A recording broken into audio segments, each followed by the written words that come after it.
Hello students, आज की हमारी वर्कशीट है वर्कशीट नंबर 2। और इस वर्कशीट में हमें कक्षा 7 के हिंदी विषय को डिस्कस करेंगे। और इस हिंदी का चैप्टर होगा हम पंछी उन्मुक्त गगन के। इस चैप्टर का ये दूसरा भाग है, इससे पहले भी इसका पहला भाग हो चुका है। तो चलिए शुरू करते हैं। और इस चैप्टर को शुरू करने से पहले मैं आपको बता दूं कि आपके सारी वर्कशीट इस चैनल पर आ रहे हैं, इसलिए आप लोगों ने अब तक सब्सक्राइब नहीं किया है तो आप इस चैनल को ज़रूर सब्सक्राइब कर लें। तो चलिए देखते हैं हम लोग। कह रहा है, प्यारे बच्चों, कोविड-19 के लॉकडाउन या तालाबंदी में घर के अंदर बंद होकर कैसा लगता है। हम लोग जो मार्च से घर में बंद हैं वो अभी तक बंद ही हैं।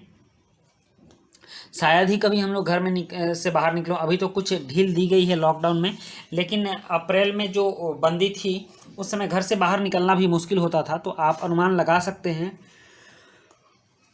कि बंद होकर कैसा लगता है, यह तो आप जान ही गए होंगे। तो सोचिए पिंजरे में कैद पक्षी को कैसा लगता होगा। हम कुछ दिनों के लिए घर में बंद हुए और वो भी अपने ही फ़ायदा के लिए, तो हम उसका अनुभव ले चुके हैं। तो ये सोचिए कि जब किसी पक्षी को हम लोग पूरी लाइफ पिंजरे में बंद करके रखते हैं तो उसको कैसा लगता होगा, कितना बुरा लगता होगा।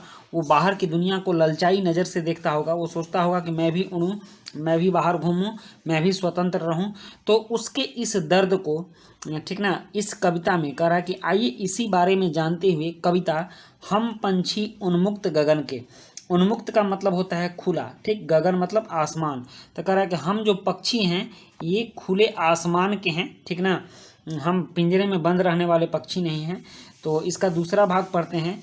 और इस कविता में शिवमंगल सिंह सुमन जो कि कवि हैं, जिन्होंने ये कविता लिखा है, पक्षियों के उस दर्द को बखूबी जाहिर किया है, बताया है कि कैसे पक्षी उस दर्द को सहते हैं और उनके मन में क्या क्या लालसा होती है और कैसे वो पिंजरे से बाहर निकलना चाहते हैं और पिंजरे के बाहर की ज़िंदगी के बारे में वो सोचते हैं। उन्होंने इस कविता में इस चीज़ को दिखाया है। तो इस कविता को हम लोग देखते हैं। ये कविता है, स्वर्ण श्रृंखला के बंधन में अपनी गति उड़ान सब भूले, बस सपनों में देख रहे हैं तरु की फुनगी पर के झूले।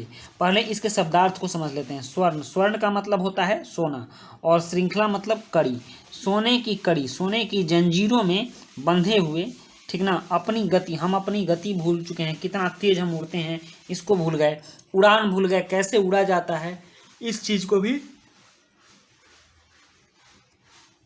हम भूल गए। बस सपनों में देख रहे हैं, हम तो सिर्फ सपना ही देख रहे हैं कि तरु की फुनगी। तरु मतलब होता है लता। लताएं जो होती हैं, आप लता देखें ना, अंगूर की लता होती है, फिर से बहुत सारे फूल होते हैं उनकी भी लताएं होती हैं। लौकी का आप पौधा देखेंगे वो भी लता होती है। तो उस तरह के जो फैलते हैं उनको लता कहते हैं, तो उसी को तरु बोल रहे हैं। उसकी फुनगी मतलब उसके ऊपर की पत्तियों के झूले, कब हम उस पर झूलेंगे, बस इसका हम सपना ही देख रहे हैं। नेक्स्ट पंछी कहते हैं कि ऐसे थे अरमान की उड़ते, नीले नभ की सीमा पाने, लाल किरण सी चोंच खोल चुगते तारक अनार के दाने। कह रहे हमारे अरमान ऐसे हैं कि काश हम भी उड़ते और नीले नभ, नीले नभ, नभ मतलब आसमान होता है, नीले गगन आसमान की सीमा पाने, आसमान की सीमा मतलब एक छोर से दूसरे छोर हम नापते रहते, इतना उड़ते। और लाल किरण सी चोंच खोल, और अपना चोंच खोल करके लाल लाल रंगों वाली जो अनार के दाने जैसे तारे दिख रहे हैं, तारक मतलब तारे, उन तारों को हम लोग चुगते मतलब अपने चोंच में पकड़कर खा जाते। तो पक्षी बहुत ही एक कल्पना कर रहा है पिंजरे में बैठा बैठा, और उस कल्पने को दर्शा रहे हैं हमारे कवि शिवमंगल सिंह सुमन। तो इसलिए इससे हमें शिक्षा भी मिलती है कि हमें किसी भी पक्षी को कैद करके नहीं रखना चाहिए, ठीक ना। और उनको भी स्वतंत्र अपना ज़िंदगी जीने का अधिकार है, उनको स्वतंत्रता की ज़रूरत होती है। तो इस कविता से हमें ये सीख भी मिलती है। चलिए इसका भावार्थ देखते हैं। भावार्थ है, कवि कहते हैं कि पक्षी सोने की जंजीरों के बंधन में पड़कर अपनी चाल और उड़ने का ढंग सब भूल जाता है। फिर पिंजरे में परे परे पेड़ों की ऊंची शाखाओं पर झूला झूलने का बस सपना ही देखते रहते हैं, जबकि पक्षियों की इच्छा या अरमान तो खुले आकाश में उड़ने के हैं। सबको स्वतंत्र रहना प्रिय होता है। जिस तरह हम घरों में बंद होकर के, कैद होकर के अच्छा महसूस नहीं करते हैं, तो वो तो उनकी पूरी लाइफ ही पिंजरे में बंद रहती है। जो पक्षी पिंजरे में बंद करके घर में लाए जाते हैं, तो वो कितना बुरा महसूस कर रहे होंगे, इसको सोचने की ज़रूरत है और इसको अनुभव करने की आवश्यकता है। वे चाहते हैं कि वे उड़ते हुए आसमान की सीमा को छूना चाहते हैं, अर्थात खुले आसमान में दूर तक उड़ना चाहते हैं और अनार के दानों रूपी आकाश के तारों को चुगना चाहते हैं। ये इसका भावार्थ है। ठीक, तो हमने भावार्थ समझ लिया। अब इसके कुछ प्रश्न हैं, उन प्रश्नों को देख लेते हैं। कह रहा है कि पहला प्रश्न है, पक्षी सोने की जंजीरों में बंध कर क्या भूल जाते हैं। और दूसरा प्रश्न है कि पक्षियों के क्या अरमान हैं। तीसरा प्रश्न है, पिंजरे में पड़े पड़े पक्षी क्या सपना देखते हैं। और चौथा प्रश्न है, वे अपनी चोंच से क्या करना चाहते हैं। पक्षी के चोंच समझते हैं ना, ये जो उनकी जो ठोर होती है आगे की, ठीक ना, इसको हम लोग चोंच कहते हैं। ठीक, ये जो उनका खाने वाला जो मुंह होता है, इसको चोंच बोलते थे। इस चोंच से जो खाते हैं, ठीक ना, इस चोंच से जो खाते हैं उसी को चोंच बोलते हैं। आप चोंच समझ लीजिएगा। तो प्रश्न है कि वे अपनी चोंच से क्या करना चाहते हैं। नेक्स्ट है कि हमें पक्षियों के लिए क्या क्या करना चाहिए, सोच कर लिखिए। हमें क्या पक्षियों के लिए करना चाहिए, इस चीज़ को सोच के लिखना है। तो चलिए इन प्रश्नों के उत्तर लिखते हैं हम। यहाँ पहला प्रश्न है कि पक्षी सोने के जंजीरों में बंधकर क्या भूल जाते हैं। तो इसका उत्तर है कि पक्षी सोने की जंजीरों में बंधकर अपनी चाल और उड़ने का ढंग भूल जाते हैं। और दूसरा प्रश्न है, पक्षियों के क्या अरमान हैं। तो इस प्रश्न का उत्तर है, पक्षियों के अरमान हैं खुले आसमान में उड़ना। तीसरा प्रश्न है, पिंजरे में पड़े पड़े पक्षी क्या सपना देखते हैं।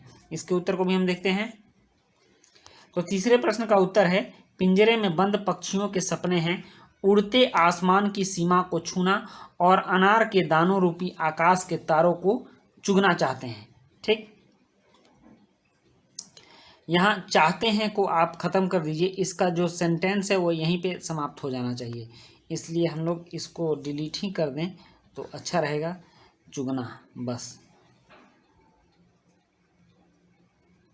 इतना तक ही रहिए, क्योंकि इससे आपका जो सेंटेंस है वो उसकी सुंदरता समाप्त हो रही है। बस इस सेंटेंस को यहीं तक बना कर रखिए। ठीक है। नेक्स्ट चौथा प्रश्न है, वे अपनी चोंच से क्या करना चाहते हैं। तो इसका उत्तर है, वे अपनी चोंच से अनार के दानों रूपी तारों को चुगना चाहते हैं। नेक्स्ट पांचवा प्रश्न देखते हैं। और पांचवा प्रश्न है, हमें पक्षियों के लिए क्या क्या करना चाहिए, सोचकर लिखिए। तो इसका उत्तर है, हमें पक्षियों को कभी पिंजरे में बंद करके नहीं रखना चाहिए।